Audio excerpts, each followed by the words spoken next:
नमस्कार साथियों, जय श्री कृष्ण, राधे राधे। आज के हम बाल विकास एवं शिक्षण शास्त्र का आज का हमारा तीसरा क्लास है।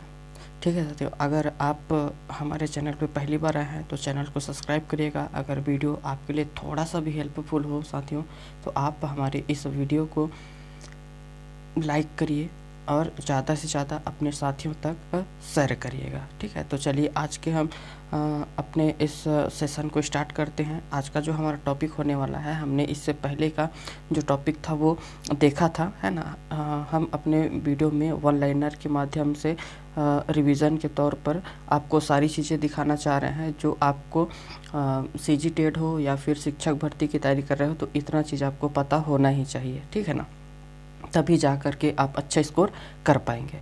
तो आज का जो हमारा टॉपिक है दोस्तों, ये है समायोजन और कुसमायोजन। इसको समझते हैं, ये होता क्या है। इसका अर्थ होता है शारीरिक व मानसिक संतुलन बनाए रखने की योग्यता को ही क्या कहते हैं, समायोजन कहते हैं, है ना। परिभाषा देखिएगा इसका क्या है, जो ये इम्पोर्टेंट है वही हमने लेने का कोशिश किया है। गेट्स और अन्य के अनुसार क्या कहा है, समायोजन निरंतर चलने वाली प्रक्रिया है जिसके द्वारा व्यक्ति अपने तथा वातावरण के मध्य संतुलन बनाए रखने के लिए व्यवहार में परिवर्तन करता है। ठीक है, बोरिंग और वेल्ड के अनुसार देखिएगा क्या है, समायोजन एक प्रक्रिया है जिसके द्वारा हम अपनी आवश्यकताओं तथा उनको प्रभावित करने की परिस्थितियों में क्या है, संतुलन बनाते हैं। ठीक है, स्किनर के अनुसार देख लीजिएगा क्या है, समायोजन एक अधिगम है।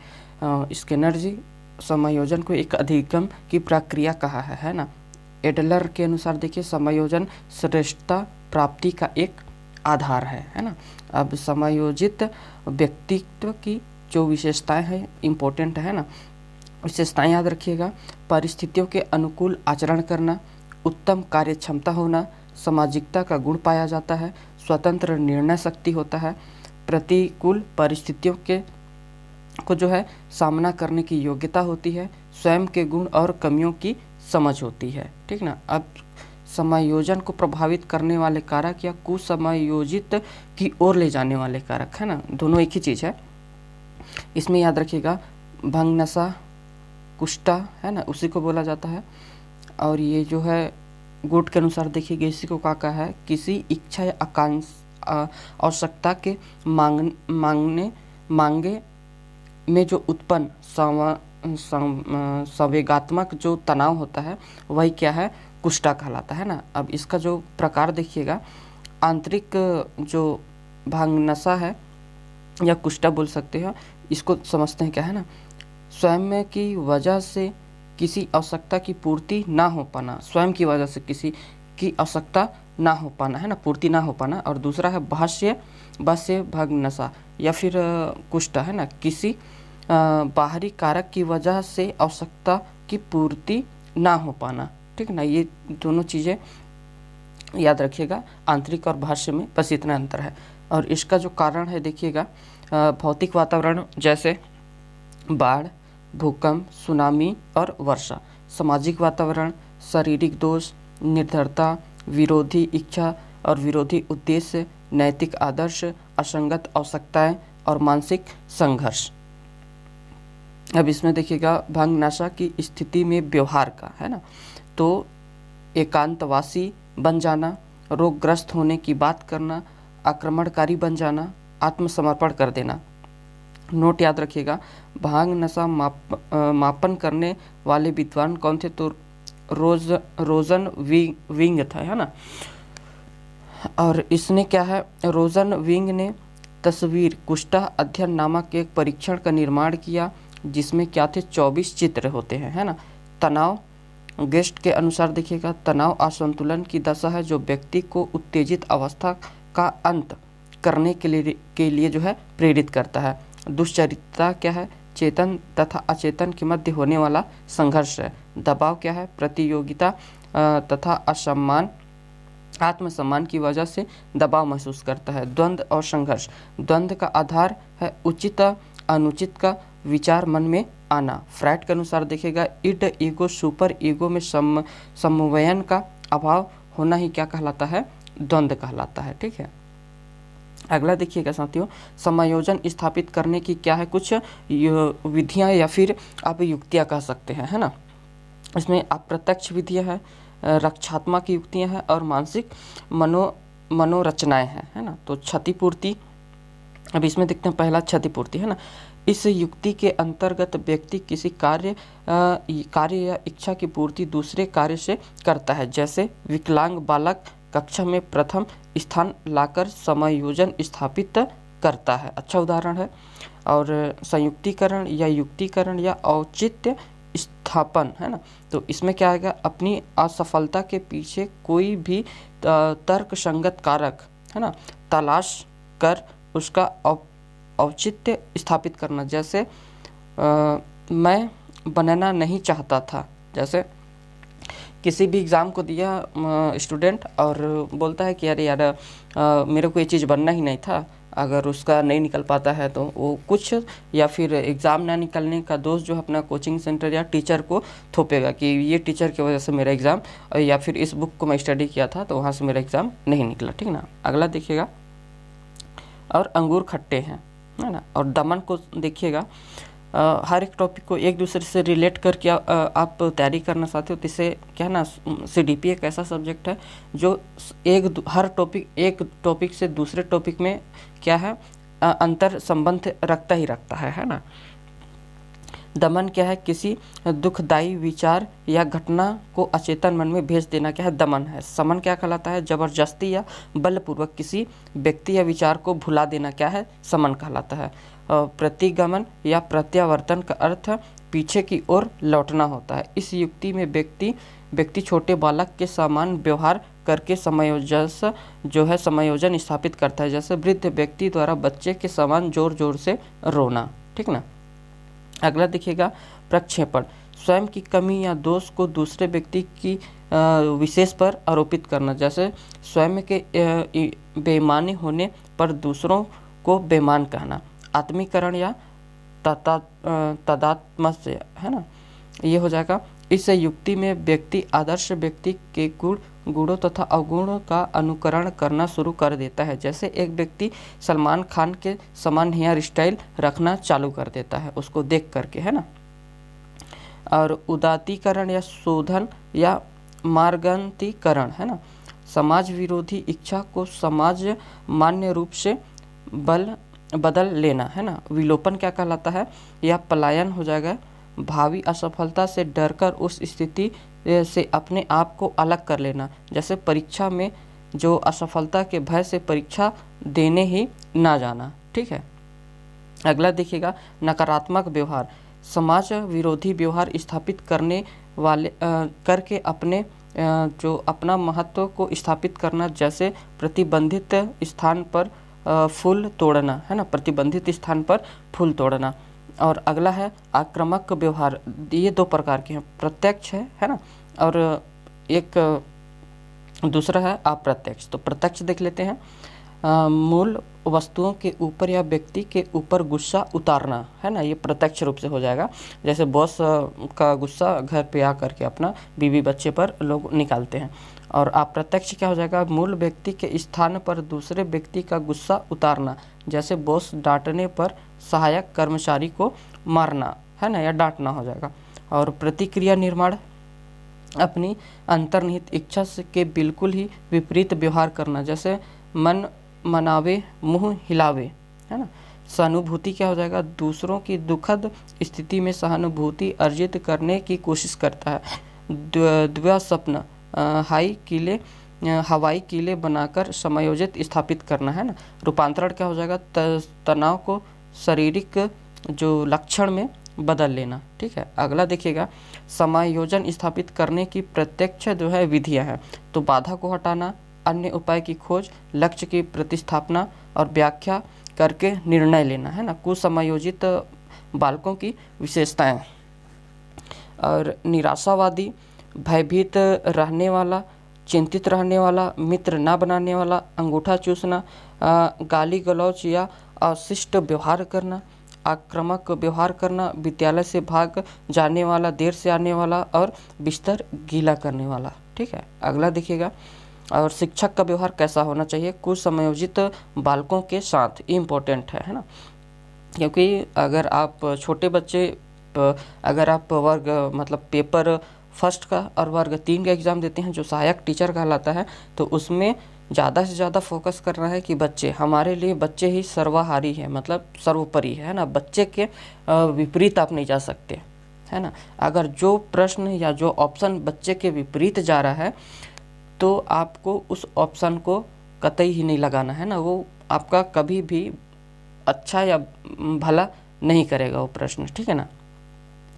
तो देखते हैं कारणों का पता लगाना, निदात्मक उपचारात्मक शिक्षण विधि का प्रयोग करना, ठीक है। प्रेम, सहयोग व सहानुभूति का व्यवहार, तो सकारात्मक अभिवृत्ति का विकास करना, सामाजिक व नैतिक मूल्यों का विकास करना, हस्त कौशल की शिक्षा प्रदान करना। समायोजन के प्रकार, समायोजन के 3 प्रकार होते हैं, रचनात्मक समायोजन, मानसिक मनोरचना समायोजन और स्थापन समायोजन, ठीक है। समायोजन के टॉपिक में आपको इतना चीज़ें साथियों पता होना चाहिए, ठीक है। अगला देखते हैं मानसिक स्वास्थ्य। मानसिक स्वास्थ्य अगला टॉपिक है हमारा, मानसिक स्वास्थ्य, है ना। इससे भी इम्पोर्टेंट क्वेश्चन आता है।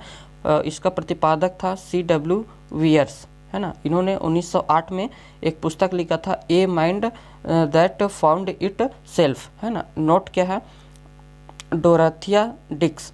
अमेरिका में मानसिक स्वास्थ्य आंदोलन की शुरुआत करने वाला कौन था, तो डोरथिया डिक्स, याद रखिएगा इसको। परिभाषा देख लीजिएगा, लैडेस के अनुसार क्या है, मानसिक स्वास्थ्य वास्तविकता के धरातल पर वातावरण से पर्याप्त सामंजस्य स्थापित करने की योग्यता है ना। और ये क्या कहते हैं, हेड कोल्ड के अनुसार देख लीजिएगा, मानसिक स्वास्थ्य व्यक्तित्व का सामंजस्यपूर्ण कार्य करता है ना। ये इम्पोर्टेंट है।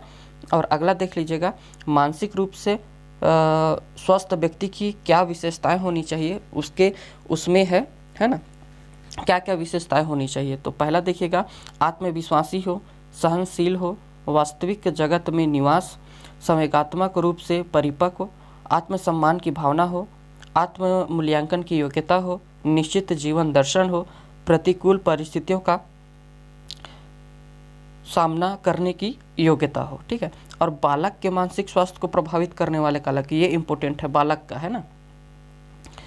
ये देखिएगा, वंशानुक्रम है, शारीरिक दोष या गुण हो, पारिवारिक वातावरण हो सकता है, सामाजिक वातावरण भी होता है और विद्यालय का वातावरण भी है ना। बच्चे का जो मानसिक है ये उसको प्रभावित करने का प्रमुख कारक है ना। इतना आपको पता होना चाहिए।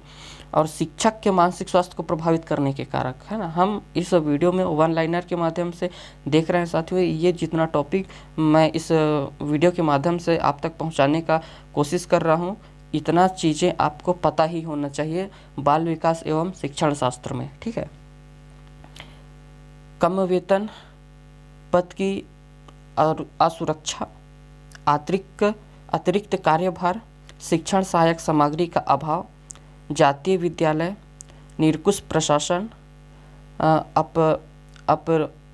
अपरिपक्व बुद्धि के बालकों के से संपर्क, बाहरी कार्यों का प्रतिबंध, मनोरंजन के साधनों का अभाव, शिक्षक के आपसी जो है संघर्ष, ये है शिक्षक के मानसिक स्वास्थ्य को प्रभावित करने वाले प्रमुख कारक। अब अगला देखते हैं, मानसिक रोगों के प्रकार देखते हैं, है ना। तो मुख्य प्रकार क्या होता है, मनोदुर्बलता, है ना, मनोविक्षेपी, ठीक है। अब मनोदुर्बलता देख लेते हैं, अपने आप को हमेशा कमज़ोर समझना, ये क्या है, मानसिक रोग है ना। और मनोविक्षेपी क्या है, अचानक अजीब सा व्यवहार करना, इम्पोर्टेंट है ना, याद रखिएगा। छोटी सी चीज़ है लेकिन बहुत बड़ी बात है इसमें। अब अन्य विशेष मानसिक जो रोग है उसको देख लेते हैं, फोबिया। फोबिया क्या है कि भय की एक प्रवृत्ति है, फोबिया, है ना।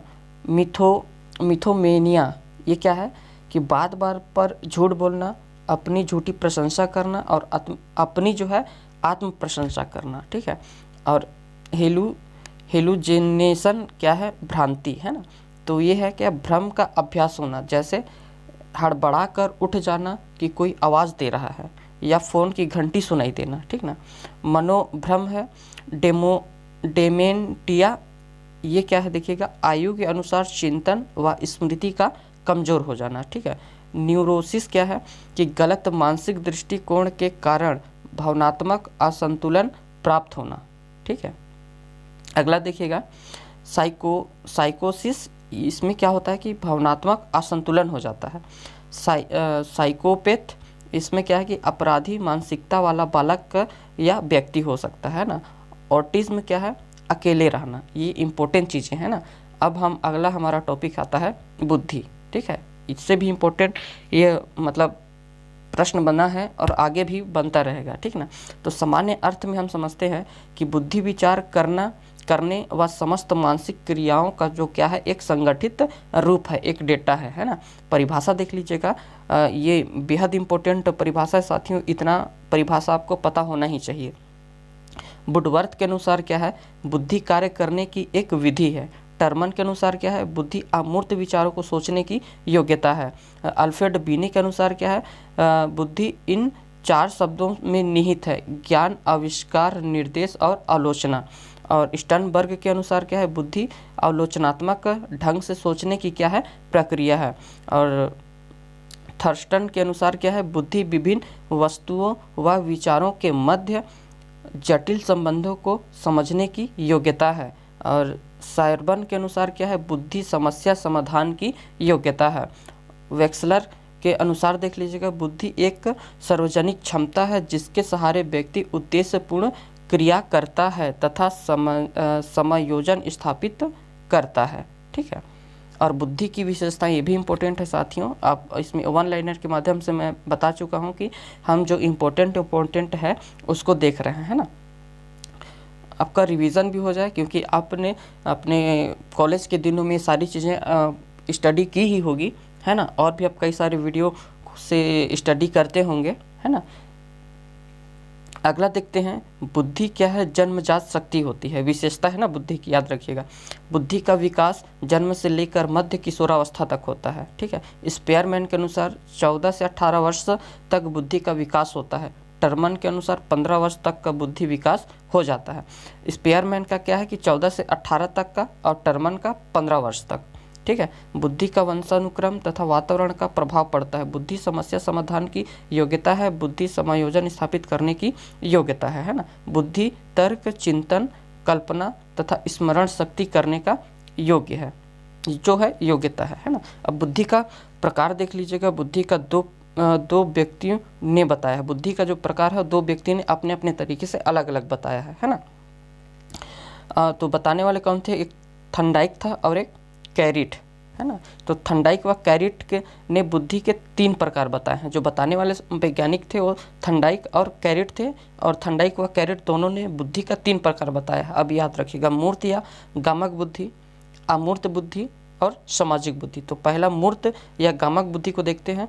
इस बुद्धि का संबंध यंत्र मशीनों से होता है, इसीलिए इसे यांत्रिक बुद्धि भी कहा जाता है, जैसे कारीगर, मैकेनिक, इंजीनियर, औद्योगिक कार्यकर्ता, ठीक है। अमूर्त बुद्धि क्या है कि इसका संबंध पुस्तकीय ज्ञान से होता है, जैसे लेखन, शिक्षा, दार्शनिक, पेंटर, है ना। और सामाजिक बुद्धि किससे संबंधित होता है, तो सामाजिक जो समाज से रिलेटेड होते हैं, नेता, व्यवसायी, सामाजिक कार्यकर्ता सामाजिक बुद्धि के अंतर्गत आते हैं, है ना। अगला देखिएगा, बुद्धि के जो सिद्धांत हैं, है ना। अब ये भी इम्पोर्टेंट है, बुद्धि का सिद्धांत देख लेते हैं। बुद्धि का सिद्धांत तो एक खंड तत्व या कारक, है ना। इसमें क्या है, इसका जो प्रतिपादन करने वाले कौन थे, तो अल्फ्रेड बीने थे, और सहायक कौन थे इसमें, तो टर्मन और स्टर्न थे, है ना। बुद्धि क्या है, निरकुशतावादी जो है सिद्धांत इसी को कहा जाता है, याद रखिएगा। इसका सेकेंड नाम में ज़्यादा क्वेश्चन पूछा जाता है ना।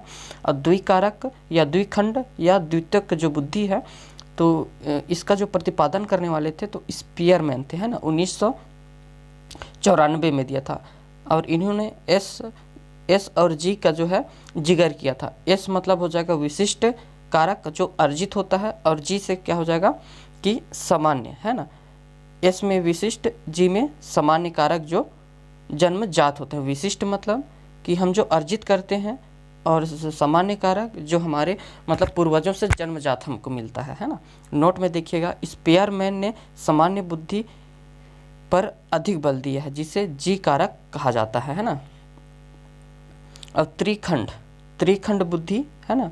तो इसका जो प्रतिपादन करने वाले थे, तो इसका भी इस जो प्रतिपादन थे स्पेयरमैन ने ही दिया है ना। 1911 में स्पेयरमैन ने तीसरा खंड जोड़ दिया था जिसे सामूहिक खंड के नाम से भी जाना जाता है, ठीक है।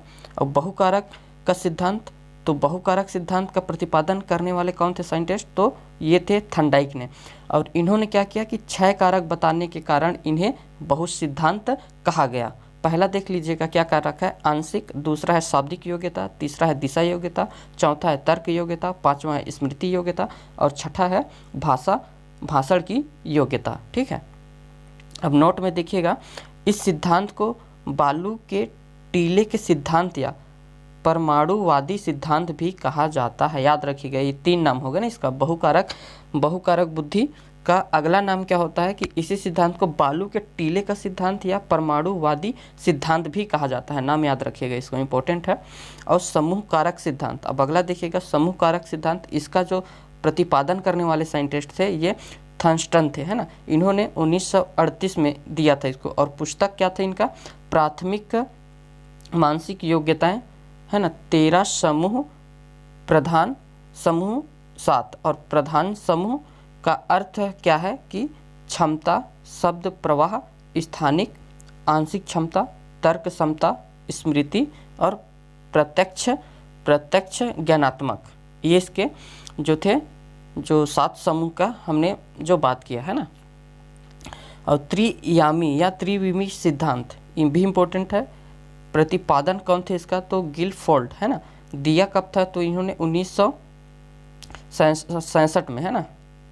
तो सोवियत संघ अमेरिका, ये इन्होंने यहाँ दिया था, है ना। इसमें सक्रिय प्रक्रिया, विषय वस्तु, उत्पादन या परिणाम पर जोर दिए हैं, है ना। तो सक्रिय या प्रक्रिया को देखिएगा, इसमें क्या है, मूल्यांकन, अभिसारी, अपसारी, स्मृति ज्ञान। और दूसरा है विषय वस्तु, तो विषय वस्तु में क्या क्या संबंध आता है, तो सूचनाओं, आकारात्मक, सांकेतिक और शाब्दिक, व्यवहार परक, है। तीसरा है उत्पादन या परिणाम, ठीक है। इकाई वर्ग संबंध, पद्धति, रूपांतरण, आशय, ये इससे संबंधित है ना।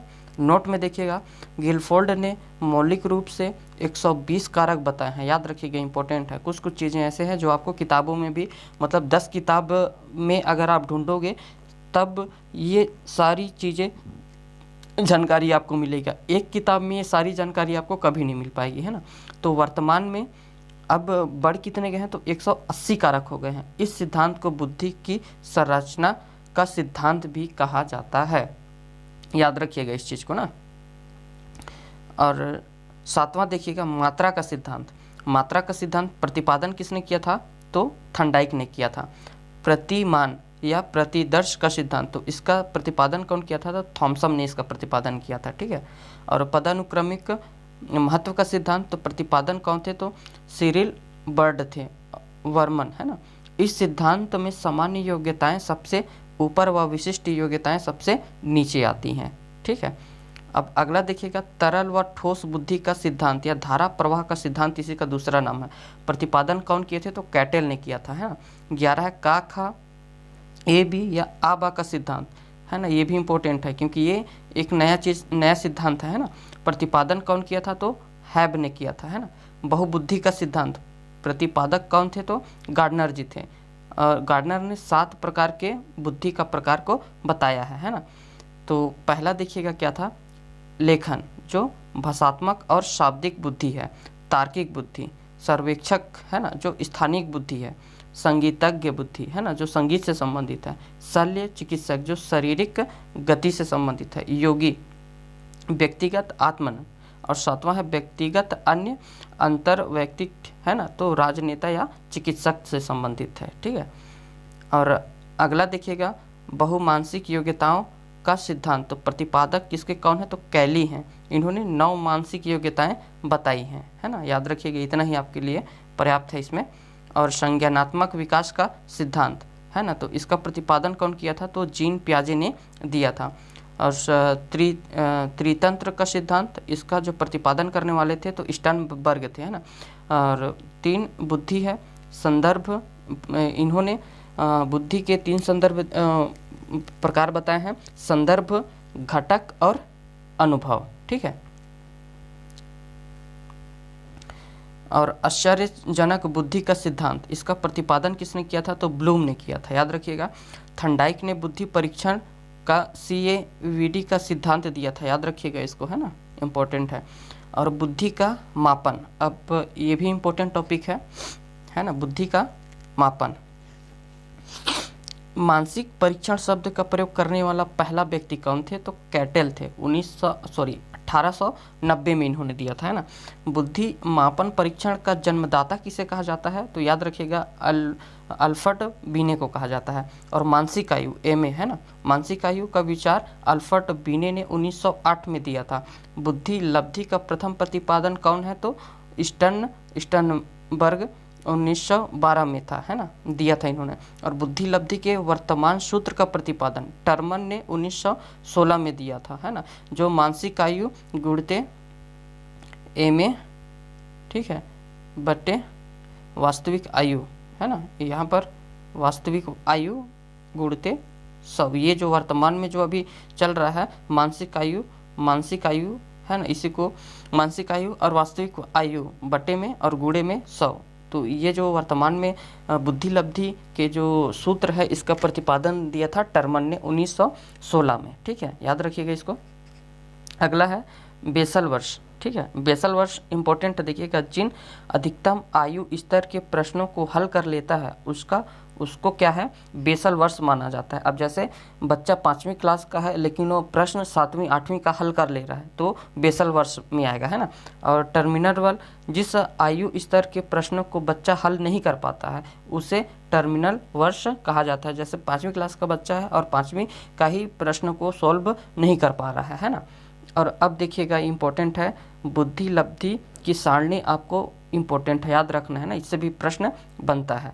ठीक है, बुद्धि लब्धि देखा है और इधर बुद्धि जो बालक का प्रकार है, कौन सा बालक किस बुद्धि लब्धि के अंतर्गत आता है ये आपको याद रखना है ना। तो हमेशा याद रखिएगा जो क्वेश्चन ज़्यादा पूछा जाता है प्रभावशाली बच्चे के ऊपर पूछा जाता है। तो आपको याद रखना है कि 140 बुद्धि लब्धि अधिक हो 140 से तो वो प्रभावशाली के अंतर्गत बच्चा आता है, और 120 से 139 के अंतर्गत अगर उसका बुद्धि लब्धि आ रहा है तो अति श्रेष्ठ या अति तीव्र बालक के अंतर्गत आएगा, और 110 से 119 के बीच में अगर उसका बुद्धि लब्धि आ रहा है, बुद्धि IQ आ रहा है ना, तो वो तीव्र और श्रेष्ठ बुद्धि के अंतर्गत आ रहा है। और 90 से 110 के बीच में अगर औसत उसका आता है ना, बालक का बुद्धि लब्धि आता है तो सामान्य और औसत बालक के अंतर्गत आता है। ठीक है, और आपको ये इम्पोर्टेंट है, यहाँ से लेकर के एक विशिष्ट प्रतिभाशाली बच्चे का IQ याद रखना है और एक सामान्य का याद रखना है। ये दोनों चीज़ें आपको पता होना चाहिए। बाकी चीज़ आप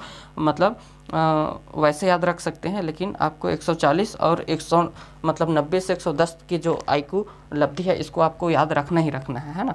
फिर उससे नीचे आएंगे 80 से, है ना, 89 तक, तो टर्मन के अनुसार बुद्धि मंद बुद्धि या पिछड़ा कहलाता है ना।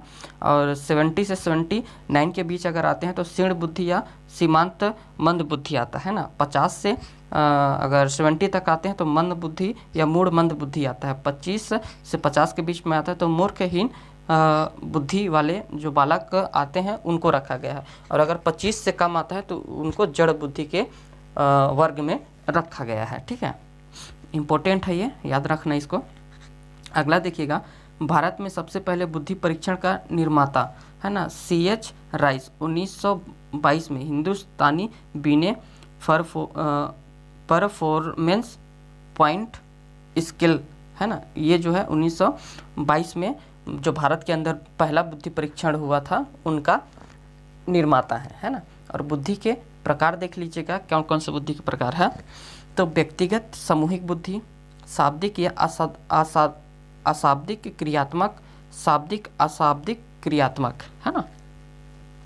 नोट में देखिएगा, शाब्दिक बुद्धि परीक्षण, इस परीक्षण का प्रयोग पढ़े लिखे लोगों के लिए तथा अमूर्त बुद्धि का मापन करने के लिए किया जाता है। और अशाब्दिक या क्रियात्मक बुद्धि का परीक्षण, इस परीक्षण का प्रयोग छोटे बालक, निरक्षर, गूंगे, बहरे बालकों तथा मूर्त बुद्धि का मापन करने में किया जाता है। इंपॉर्टेंट है ना। अब देखिएगा व्यक्तिगत बुद्धि परीक्षण के प्रकार। तो व्यक्तिगत जो शाब्दिक बुद्धि परीक्षण है ना, इसमें बीने साइमन बुद्धि परीक्षण आता है। प्रतिपादन इसका कौन थे तो अल्फ्रेड बीने 1905। इन्होंने 3 से 15 वर्ष के बच्चों के लिए इसे उपयोगी बताया है ना। और इसमें 30 प्रश्न होते हैं, याद रखिएगा इसको, है ना। छोटी छोटी चीज़ आपसे एग्जाम में पूछा जाता है।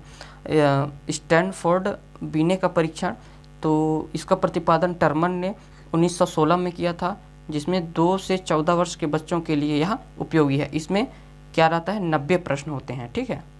अब अगला देखिएगा, व्यक्तिगत क्रियात्मक बुद्धि परीक्षण, है ना, भूल भुलैया बुद्धि परीक्षण। तो प्रतिपादन कौन था तो SD पोर्टियस 1924 में किया था इन्होंने, है ना। कोह ब्लॉक डिज़ाइन परीक्षण, इसका प्रतिपादन कौन किया था, SC कोह ने किया था, है ना। तो ये कब किया था तो 1923 में किया था। पास एलोंग परीक्षण, तो प्रतिपादन कौन किया था तो अलेक्जेंडर पास, है ना। तो इन्होंने कब किया था 1932 में इसे दिया था। और घन संरचना परीक्षण, तो प्रतिपादन गा, है ना, याद रखना, मोरिल पाल्मर परीक्षण, ठीक है। छठा है मिनीसोटा पूर्व स्कूल स्केल, ठीक है, पूर्व स्कूल स्केल। और नोट में क्या है, चंद्रमोहन भाटिया का कार्य बैटरी परीक्षण 1955 में किया गया था, जो भारतीय व्यक्ति थे, है ना। यह निष्पादन परीक्षण के अंतर्गत आता है ना। सामूहिक बुद्धि परीक्षण के प्रकार देख लेते हैं, इसमें कौन कौन सा प्रकार आता है। तो सामूहिक शाब्दिक बुद्धि परीक्षण, है ना। तो आर्मी अल्फा बुद्धि परीक्षण, ठीक है। प्रतिपादक कौन थे तो आर्थर S ओडिस 1917 में से दिया था परीक्षण को, है ना। सामान्य सेना वर्गीकरण परीक्षण, तो नोट याद रखना, पहला परीक्षण डॉक्टर J मैनरी द्वारा सामूहिक शाब्दिक परीक्षण पहले किया था, जो पहले भारतीय थे, है ना। SS जलोडा ने 1950 में सामूहिक मानसिक बुद्धि का परीक्षण भारतीय व्यक्ति किया था, जो भारतीय व्यक्ति थे, है ना। 6 से 11 वर्ष के बच्चों के लिए उपयोगी होता है, जिसमें 100 प्रश्न होता है ना। सामूहिक क्रियात्मक बुद्धि परीक्षण आर्मी बीटा परीक्षण, प्रतिपादन कौन थे तो आर्थर S नोटिस ओडिस 1919 में इसे किया था, है ना।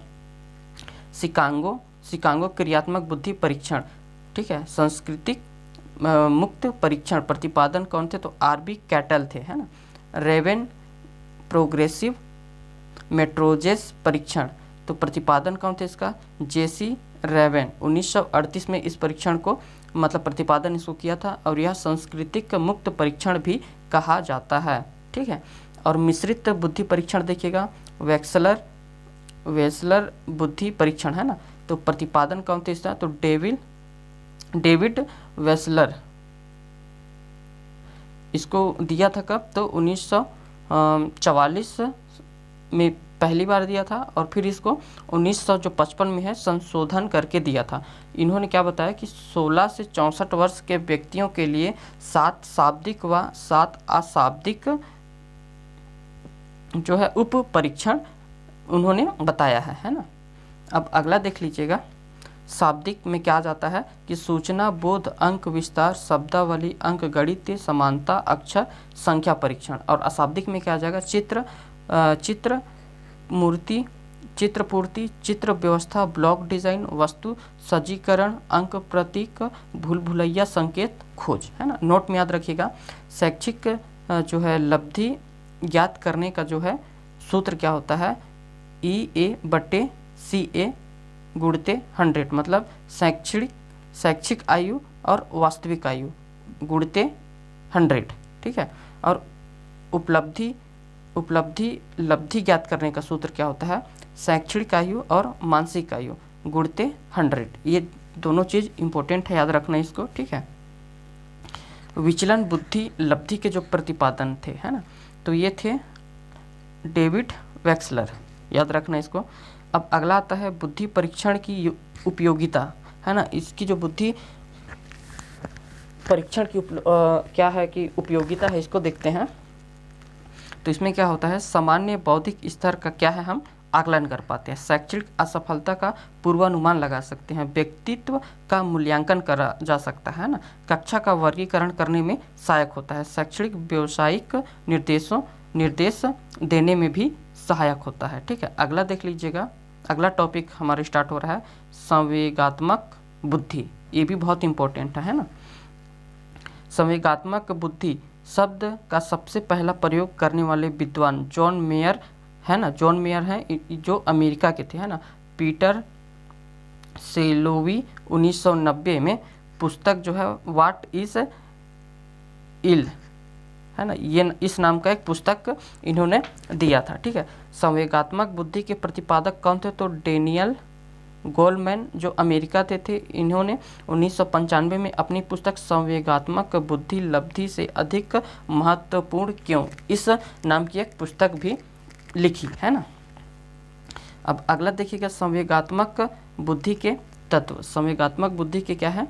तत्व हैं। तो इसमें आत्म जागरूकता, आत्मनियंत्रण, अभिप्रेरणा, सहानुभूति और सामाजिक कौशल को इम्पोर्टेंट बताया है ना, जो संवेगात्मक बुद्धि के तत्व को बताया है। ठीक है, और संवेगात्मक बुद्धि की उपयोगिता देख लीजिए, जीवन में सफलता प्रदान करने में सहायक होता है, जीवन को सुखमय तथा शांति प्रिय बनाने में सहायक होता है, समायोजन स्थापित करने में सहायक होता है, भविष्यवाणी करने में सहायक होता है। ठीक है, और भावनाओं को समझने तथा उनका उचित जो प्रबंध है करने में भी सहायक होता है, मूल्यांकन में सहायक और संवेगों की अभिव्यक्ति में सहायक होता है। ठीक है, अब अगला देखिएगा, संवेगात्मक बुद्धि के प्रतिमान।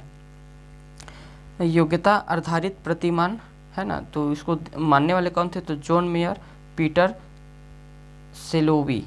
गुण आधारित प्रतिमान केवी पेट्राइडस है ना। मिश्रित प्रतिमान को मानने वाले क्या थे? Daniel Goleman. ठीक है, इम्पोर्टेंट है सारी चीज़ें। अब नेक्स्ट टॉपिक का स्टार्ट होता है हमारा व्यक्तिगत विभिन्नताएं। ये भी बेहद इम्पोर्टेंट टॉपिक है साथियों। इस टॉपिक में भी बहुत सारा क्वेश्चन बनता है और इस वीडियो के माध्यम से आप जो चीज़ देख पा रहे हैं, ये सारी चीज़ें आपको व्यक्तिगत विभिन्नताएं की जो टॉपिक है इसमें आपको मालूम होना ही चाहिए। तो एक सिरे से अपन एक नज़रिए से पूरा देखने का कोशिश करते हैं हम इसमें क्या क्या कवर कर पाते हैं। ये सारी चीज़ें जो टॉपिक में लिखा हुआ है आपको इतना होना चाहिए कि आपको ये सारी चीज़ें एक ही बुक में कभी नहीं मिलेगी। अगर आप 5-10 बुक यूज़ करेंगे तब जा कर के आपको पूर्ण रूप से पूरी जानकारी होगी है ना। एक बुक में से आपको कभी नहीं मिल पाएगा इतनी सारी जानकारी है ना। तो साथियों, आपसे मेरा प्रार्थना है कि अगर आप हमारे चैनल पे पहली बार आए हैं है ना, तो चैनल को सब्सक्राइब करिएगा। अगर आपको हमारा वीडियो थोड़ा सा भी हेल्पफुल अगर हो तो वीडियो को लाइक करिएगा और अपने साथियों के साथ हमारे वीडियो को ज़्यादा से ज़्यादा शेयर करिएगा ताकि और लोगों को मतलब सही जानकारी मिल पाए है ना। तो चलिए टॉपिक पर आते हैं। अर्थ क्या है इसका? व्यक्तिगत विभिन्नताएं का है ना, समझते हैं। कोई भी दो बालक समान नहीं है, तो विभिन्नताएं अगर टॉपिक है तो विभिन्नताएं ही रहेगी है ना, और ये चीज़ स्वाभाविक है। परिभाषा स्कैनर के अनुसार क्या है? व्यक्तिगत विभिन्नताएं जो विभिन्नता है ना, इसके अंतर्गत कोई भी ऐसा पहलू शामिल हो सकता है जिसका मापन किया जा सकता है। व्यक्तिगत विभिन्नताओं का सर्वप्रथम अध्ययन करने वाले फ्रांसीसी जो वैज्ञानिक थे गल्टन है ना। ठीक है, इन्होंने 1980 में व्यक्तिगत विभिन्नताओं को मतलब कि सबके सामने लाया था है ना। और व्यक्तिगत विभिन्नताएं के प्रकार देखिएगा, बेहद इम्पोर्टेंट है ना। अब इसमें आपको प्रकार पता होना चाहिए कि व्यक्तिगत विभिन्नता में हम किन किन इसको क्षेत्रों में देख सकते हैं। तो मानसिक विभिन्नताएं देखने के लिए मिलेगी है ना, शारीरिक विभिन्नताएं देखने के लिए मिलेगी, मानसिक विभिन्नताएं, संवेगात्मक विभिन्नताएं, सीखने की गति में विभिन्नताएं आपको देखने के लिए मिलेगा, विचार में विभिन्नताएं, व्यक्तित्व में विभिन्नताएं, रुचि में विभिन्नताएं, चरित्र में विभिन्नताएं और गामक विभिन्नताएं। ये सारी चीज़ें जो है मेजर जो मैं जितना हो पाया कवर करने का कोशिश किया हूँ कि इतनी सारी विभिन्नताएं आपको पता होना ही चाहिए है ना। अगला देखिएगा, व्यक्तिगत विभिन्नताओं को प्रभावित करने वाले कारक। अब इसको प्रभावित करने वाला जो कारक है ये भी इम्पोर्टेंट हो जाता है। तो वंशानुक्रम, वातावरण, जाति, शिक्षा, लिंग का प्रभाव, आर्थिक स्थिति का प्रभाव, ये मेजर जो चीज़ें हैं ये आपको देखने के लिए मिलता है दोस्तों। ठीक है, अगला देखिएगा, व्यक्तिगत विभिन्नताओं का शैक्षिक महत्व है ना। अब ये क्या क्या महत्व है इसको देखते हैं कि शैक्षिक महत्व में क्या कैसे होता है। बालक का वर्गीकरण करने में सहायक होता है, व्यक्तिगत शिक्षण प्रदान करने में सहायक होता है, शिक्षण विधि का चयन करने में सहायक होता है, उपयोगी पाठ्यक्रम का निर्माण करने में सहायक होता है, बालकों को विशिष्ट रुचियों का विकास करने में भी सहायक होता है, कक्षा का वर्गीकरण करने में सहायक होता है, शारीरिक दोषों के अनुसार शिक्षा प्रदान करने में भी ये चीज़ें सहायक होता है। ठीक है, अब आते हैं विशिष्ट बालक, है ना। विशिष्ट बालक वे बालक जो सामान्य बालकों की अपेक्षा असामान्य विशेषताओं से युक्त होते हैं, वही क्या है हमारे लिए विशिष्ट बालक है। ठीक है, अब प्रतिभाशाली बालक क्या होते हैं, टर्मन और ओडेन के अनुसार देखिए, वे बालक शारीरिक गठन, सामाजिक समायोजन, व्यक्तित्व लक्षण, विद्यालय उपलब्धि में सामान्य बालकों से भी श्रेष्ठ होते हैं। तो वो क्या है, प्रतिभाशाली बच्चे के अंतर्गत आते हैं, है ना। स्केनर व हेनरी मैन के अनुसार देखिए, तो प्रतिभाशाली शब्द का प्रयोग उन 1% बालकों के लिए किया जाता है जो सबसे अधिक बुद्धिमान है। ठीक है, और प्रतिभाशाली बालकों की विशेषताएं, अब इसको देखिएगा। अब ये बेहद इम्पोर्टेंट हो जाता है कि प्रतिभाशाली बच्चों की विशेषताएं जो है क्या क्या होना चाहिए, है ना। पहला देखिएगा जन्मजात, जो इनकी प्रतिभाशाली जो होते हैं बच्चे जन्मजात होते हैं, है ना। इन बालकों की बुद्धि लब्धि 140 IQ से अधिक होती है ना। नोट, क्रो एंड क्रो के अनुसार इन बालकों की बुद्धि लब्धि 130 से ऊपर भी अगर है तो वो मतलब प्रतिभाशाली बच्चे के अंतर्गत आते हैं। विशाल शब्दकोश पाया जाता है, शब्दकोश का भंडार विशेष बालकों के पास बहुत होता है, सामान्य अध्ययन में रुचि रखते हैं, तार्किक जिज्ञासु व उत्तरदायित्व युक्त होते हैं, है ना। अमूर्त विषयों में रुचि लेते हैं, अध्ययन में अद्वितीय सफलता अर्जित करते हैं, परिस्थितियों में समायोजन शक्ति उत्तम होती है उनका, स्वतंत्र निर्णय शक्ति अच्छी होती है उनकी, है ना। शारीरिक रूप से भी वो स्वस्थ होते हैं, नेतृत्व का गुण भी पाया जाता है, विद्यालय कार्यों के प्रति उदासीन रहेगा, मूल्यों से युक्त रहेगा, आश्चर्यजनक अंतर्दृष्टि पाया जाएगा, है ना। अब अगला देखिएगा, प्रतिभाशाली बालक की शिक्षा। अब प्रतिभाशाली बालक का जो शिक्षा है वो व्यक्तिगत शिक्षण व निर्देशन, संवर्धन कार्यक्रमों का समायोजन या पृथक कक्षाएं, विशाल या उपयोगी पाठ्यक्रम, विशेष शिक्षण विधि या सामाजिक व नैतिक मूल्यों की शिक्षा, 1 वर्ष में 2 कक्षा उत्तीर्ण करने की छूट और नेतृत्व का परीक्षण। ठीक है, अगला देखिएगा पिछड़े बालक। अब आ गए हम पिछड़े बालक पर। तो पिछड़े बालक का क्या अर्थ है, जो बालक कक्षा और औसत कार्य नहीं कर पाते तथा औसत छात्रों से पीछे रह जाते हैं तो वे पिछड़े बालक कहलाते हैं, है ना। सिरिल बर्ड के अनुसार क्या है, वे बालक जो विद्यालय जीवन के मध्य में अपने से नीचे की उस कक्षा औसत कार्य नहीं कर पाते जो उनकी आयु के बालक के लिए सामान्य होता है। पिछड़नेपन का जो प्रकार है इसको देखिएगा, है ना। सामान्य होता है और एक विशिष्ट होता है। सामान्य में सभी विषयों में कमज़ोर हो जाना और विशिष्ट में क्या हो जाता है कि किसी एक विशेष विषय में कमज़ोर होना। ठीक है, याद रखना, इसको इम्पोर्टेंट है। अब इसका विशेषताएं तो देख लेते हैं, क्या क्या विशेषताएं होता है। इन बालकों की बुद्धि लब्धि 80 से 90 के बीच में होती है ना। सीखने की गति इनकी क्या होती है, धीमी होती है। सामान्य पाठ्यक्रम से लाभ उठाने में असमर्थ हो जाते हैं, है ना। सामान्य शिक्षण विधियां से शिक्षा ग्रहण करने में भी असमर्थ होते हैं।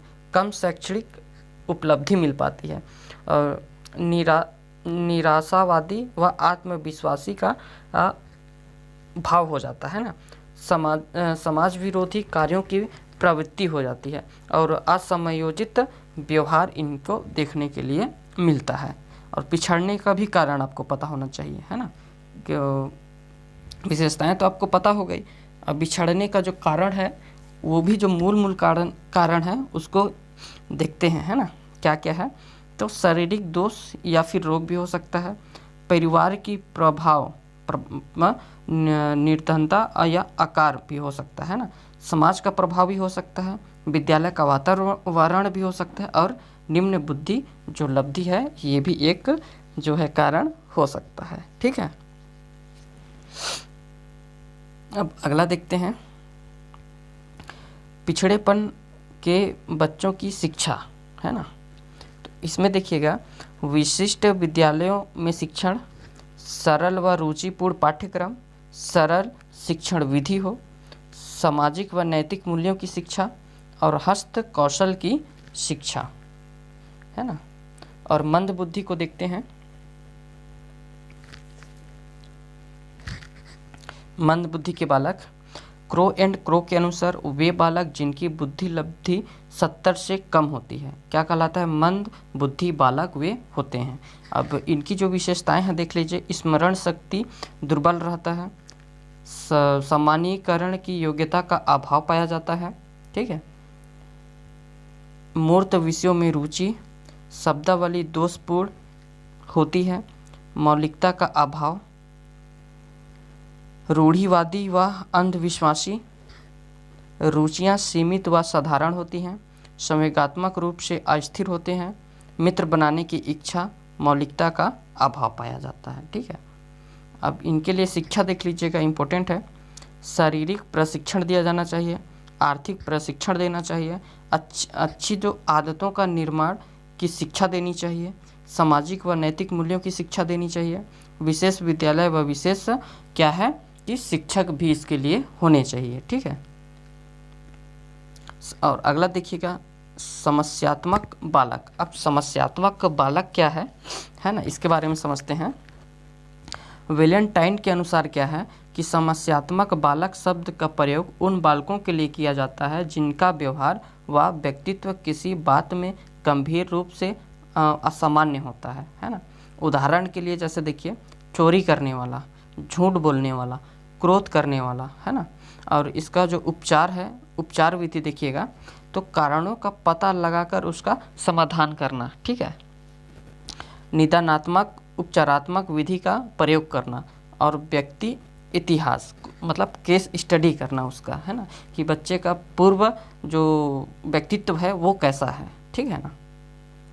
अब अगला देखते हैं, बाल अपराधी बालक, है ना। तो गुट के अनुसार क्या है, कोई भी बालक जिनका व्यवहार सामान्य व्यवहार से इतना भिन्न हो जाए कि उसे समाज विरोधी, है ना, कहा जा सके, है ना। विलियम हिल्ली के अनुसार क्या है, समाज द्वारा स्वीकृत आचरण के विपरीत अगर व्यवहार करने वाला बालक हो तो क्या है कि बाल अपराधी बालक की श्रेणी में आता है। ठीक है, अब अगला देखते हैं, बाल अपराधी बालकों के जो कार्य हैं ये क्या क्या है, ये भी इम्पोर्टेंट आपको पता होना चाहिए। चोरी करना, जुआ खेलना, नशा करना, बिना टिकट का यात्रा करना, हत्या करना, यौन अपराध करना, सार्वजनिक संपत्ति को नुकसान पहुंचाना, है ना, चुनौती देना, ठगी या बेईमानी करना, बिना उद्देश्य के घूमना। ठीक है, अब अगला देखिएगा कि बाल अपराधी बालकों की जो विशेषताएं हैं ये कैसी है ना, विशेषताएं भी पता होना चाहिए।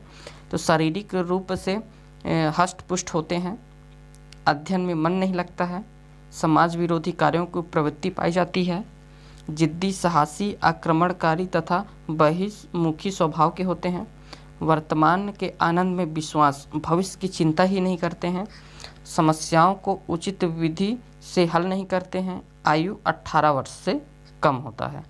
बाल अपराध विज्ञान के जनक कौन है, तो सीजर लम्ब्रोसो, याद रखिएगा इसको, बाल अपराध विज्ञान के जो जनक हैं सीजर लम्ब्रोसो, ये जो साइंटिस्ट हैं, है ना, इन्हीं को बाल अपराध का जनक माना गया है। ठीक है, अगला देखिएगा कि बाल अपराध के कारण। अब बाल अपराध के कारण देखिएगा क्या क्या है, तो वंशानुक्रम, जुक्स व कलिका ने बल दिया है इस पर, है ना, कि वंशानुक्रम बाल अपराध होना तय ही है। अगर उनके पूर्वजों में ये चीज़ है तो बच्चे में वो गुण आएगा ही आएगा। शारीरिक दोष या रोग, है ना, मनोवैज्ञानिक कारण में देखिएगा निम्न बुद्धि लब्धि, किसी इच्छा का पूरा ना हो पाना, और संवेगात्मक असंतुलन के कारण भी ये हो सकता है। मनोवैज्ञानिक कारण है ये, है ना, और संवेगात्मक असंतुलन। ठीक है, अगला देखिएगा परिवार व समाज का वातावरण, विद्यालय का वातावरण। ठीक है, नोट में याद रखना है कि ग्लुक ने बाल अपराधियों के लिए 95% जिम्मेदार, है ना, कुसंगति को माना गया है। ग्लुक ने बाल अपराधियों के लिए 95 जो प्रतिशत है उसको कुसंगति का माना गया है। बाल अपराध की मनोवैज्ञानिक विधियां देख लीजिएगा तो मनोविश्लेषणात्मक विधि इसको देने वाले कौन थे, तो सिगमंड फ्राइड थे।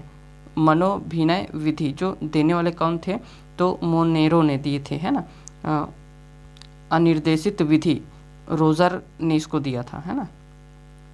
व्यक्ति का इतिहास या जीवन इतिहास विधि, है ना, तो ये जो था इसको देने वाले कौन थे, तो टाइडमैन ने इसको दिया था, है ना। अब अगला देख लीजिएगा कि बाल अपराध का जो उपचार की जो कानूनी जो विधियां हैं उसको देखते हैं कि इसमें क्या क्या है ना। तो कारावास हो सकता है, किशोर न्यायालय हो सकता है ना, किशोर बंदी गृह होता है, किशोर सुधार गृह होता है, और पोस्टल संस्थाएं भी इसके लिए बनाया जाता है। ठीक है, सृजनात्मक बालक। अब अगला है देखिएगा सृजनात्मक बालक के बारे में समझते हैं। स्टैंड के अनुसार क्या है, जब किसी कार्य का परिणाम नवीन हो तथा उपयोगी हो। रोजर स्टेनबर्ग के अनुसार सृजनशीलता को उत्पादन भी कहा गया है। याद रखना इस चीज को।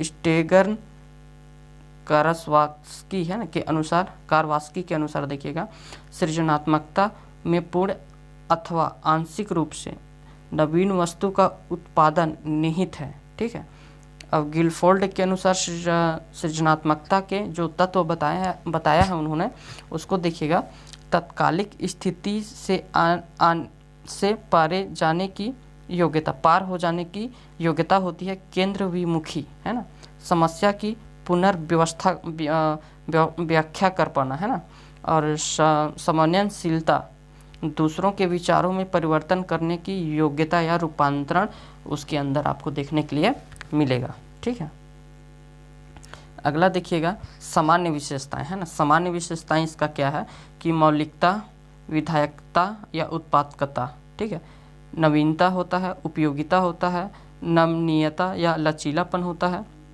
परिहास का प्रियता होता है, साहसी स्वभाव के होते हैं, दूरदर्शी होते हैं, स्पष्टवादी होते हैं, जिज्ञासावादी या बहुविधि चिंतन के होते हैं, महत्वाकांक्षी होते हैं, अध्ययन में सामान्य होते हैं, कल्पनाशील होते हैं, संवेदनशीलता पाई जाती है उनमें, स्वतंत्र निर्णय शक्ति और संगठन की योग्यता भी उनमें पाई जाती है ना, समस्या सजगता या समाधान की योग्यता पाई जाती है, और प्रगतिशील विचार, है ना, या कमियों की समझ, कार्यलीनता भी इसमें पाया जाता है। ठीक ना। सृजनात्मकता का स्वरूप जो है, सृजनात्मकता जन्मजात व अर्जित दोनों होती है। सृजनात्मकता बालक सामान्य औसत से अधिक बुद्धि लब्धि होती है। सृजनात्मकता का संबंध अपसारी चिंतन, पार्श्व चिंतन से होता है। सृजनात्मकता का विकास बाल्यावस्था से शुरू व 30 वर्ष की सीमा में उच्चतम सीमा पर पहुंच जाता है। सृजनात्मकता सार्वभौमिक होती है ना। सृजनात्मकता प्रक्रिया व परिणाम दोनों होता है। अब देखिएगा सृजनात्मकता का सिद्धांत, मनोविश्लेषण सिद्धांत, इसको देने वाले सिगमंड फ्राइड थे। पूर्व चेतना के विकास पर सृजनात्मकता निर्भर करती है, किसका कहना है, तो सिगमंड फ्राइड का कहना है। सहचार्यवाद सिद्धांत देने वाले कौन थे, तो रिबोट, इनका क्या कहना था, सृजनात्मकता संयोगों का पुनर्गठन है ना। अंतर्दृष्टिवाद का सिद्धांत कोहलर ने देने वाले थे, और इनका मानना था कि सृजनात्मकता अवबोध पर निर्भर करती है ना। अस्तित्ववाद का सिद्धांत, तो इसको देने वाले विलियम हुंट थे। इनका कहना था कि सृजनात्मकता मिलन व सामंजस्य पर निर्भर करता है। और सृजनात्मकता का मापन के परीक्षण देख लीजिए। चित्र पूर्ति परीक्षण आता है, वृत्त परीक्षण होता है, टीन के डिब्बों का परीक्षण होता है और प्रोडक्ट इम्प्रूवमेंट का टास्क भी होता है इसमें, है ना। अब अगला देखिएगा, सृजनात्मकता के विकास में शिक्षक की क्या भूमिका है, ये चीज़ इम्पोर्टेंट हो जाता है ना। अब शिक्षक की भूमिका क्या है इसके लिए, तो उदाहरण आदर्श प्रस्तुत कर पाना एक शिक्षक के लिए भूमिका होनी चाहिए। वस्तुओं में संबंध स्थापित कर पाना ये शिक्षक की भूमिका होनी चाहिए। पर्याप्त स्वतंत्र देना ये भी शिक्षक की भूमिका होनी चाहिए। आत्म मूल्यांकन की योग्यता का विकास कर पाना ये भी शिक्षक की भूमिका होनी चाहिए। और सृजनात्मकता को प्रोत्साहित करना ये भी शिक्षक की भूमिका होनी चाहिए। अभिनव कार्यक्रमों का आयोजन कर पाना ये भी शिक्षक की भूमिका होनी चाहिए। ब्रेन स्टॉर्मिंग, बौद्धिक आक्रमण, भूमिका निर्वाह, सिनेटिक्स विधि का प्रयोग कर पाना ये भी शिक्षक की एक भूमिका है। मुक्त उत्तर वाली प्रश्न विधि का प्रयोग करना ये भी शिक्षक की भूमिका है। आत्मानुशासन व आत्मयोग्यता का विकास कर पाना ये भी शिक्षक की क्या है, भूमिका है। ठीक है। गिलफोर्ड ने सृजनात्मकता में 5 मानसिक व्यवहार बताए हैं, है ना। तो क्या क्या योग्यता है, तो ग्रहणात्मक व्यवहार, संज्ञान के लिए सृजनात्मकता बताया उन्होंने। केंद्राभिमुख चिंतन बताया है, केंद्राभिमुख चिंतन बताया है और स्मृति बताया है और मूल्यांकन को बताया है। ठीक है। और अगला देखिएगा, सृजनात्मकता मापन में योगदान, है ना। तो देने वाले कौन थे मानने वाले, तो गिलफोर्ड, मैरीफील्ड, गेटजेल, जैक्सन। ठीक है। और सृजनात्मकता का मापन का जनक किसे माना गया है, तो टोरेंस को माना गया है, याद रखिएगा टोरेंस, है ना। नोट में देखिए, बीके पाशी इंदौर 1972 व बाकर मेहंदी दिल्ली 1973। भारतीयों ने सृजनात्मकता परीक्षण का योगदान दिया है। 2 नाम याद रखिएगा, इसमें इंपॉर्टेंट है ना, भारत के। और विकलांग बालक, अब लास्ट आज का हमारे वीडियो का लास्ट टॉपिक होने वाला है ना। और सामान्य प्रवृत्तियां और मूल प्रवृत्तियों को हम नेक्स्ट वीडियो में समझेंगे साथियों, है ना। वीडियो क्योंकि ज़्यादा लंबा हो जा रहा है। ठीक है। विकलांग बालक, अर्थ देखिएगा, वे बालक जो सामान्य बालकों की अपेक्षा शारीरिक, मानसिक व संवेगात्मक दृष्टि से दोषपूर्ण होते हैं। वक्षु विकलांग, ब्रेन लिपि व श्रव्य सामग्री का प्रयोग करते हैं। श्रवण विकलांग, औष्ठन वाचन विधि का प्रयोग करते हैं। वाक विकलांग, अभ्यास विधि का प्रयोग करते हैं। कारण संवेगों का तीव्र प्रवाह, जैसे हकलाना, तुतलाना, है ना। ये सारी चीज़ें जो बताया मैं इस टॉपिक में, ये सारी चीज़ें इंपॉर्टेंट है साथियों। आप कहीं से भी स्टडी करिए, कोई सा भी बुक स्टडी करिए, लेकिन जो क्या है, जो इतनी सारी जानकारी इस वीडियो के माध्यम से देने का प्रयास कर रहे हैं, आपको एक कोचिंग सेंटर या फिर एक बुक से आपको कभी नहीं मिलेगा, है ना। तो आपका ये गोल होना चाहिए कि आपको जितना से ज़्यादा से ज़्यादा बुक स्टडी कर पाएँ, केस स्टडी कर पाएँ, सेल्फ स्टडी कर पाएँ और अलग अलग मतलब स्टडी मटेरियल से आप स्टडी करिए, ताकि आपका जो है, जो लक्ष्य है, जो गोल है, जो चीज़ आप पाना चाह रहे हैं, वो चीज़ आप अच्छे से मतलब अपनी मेहनत और लगन से आप उस चीज़ को अचीव कर सके। ठीक है। तो आज के इस वीडियो में इतना ही साथियों। अगर यह वीडियो आपको अच्छा लगा होगा, है ना, अगर हमारा वीडियो आपके लिए थोड़ा सा भी हेल्पफुल हुआ हो साथियों, तो चैनल को प्लीज़ सब्सक्राइब करिएगा और हमारे वीडियो को ज़्यादा से ज़्यादा साथियों के साथ जो है शेयर करिएगा। आज के इस वीडियो में इतना ही साथियों। फिर हम नेक्स्ट टॉपिक को लेकर के, जो बाल विकास शिक्षण शास्त्र है, इसी का नेक्स्ट टॉपिक का वीडियो लेकर के आपके समक्ष आएंगे। तब तक के लिए धन्यवाद।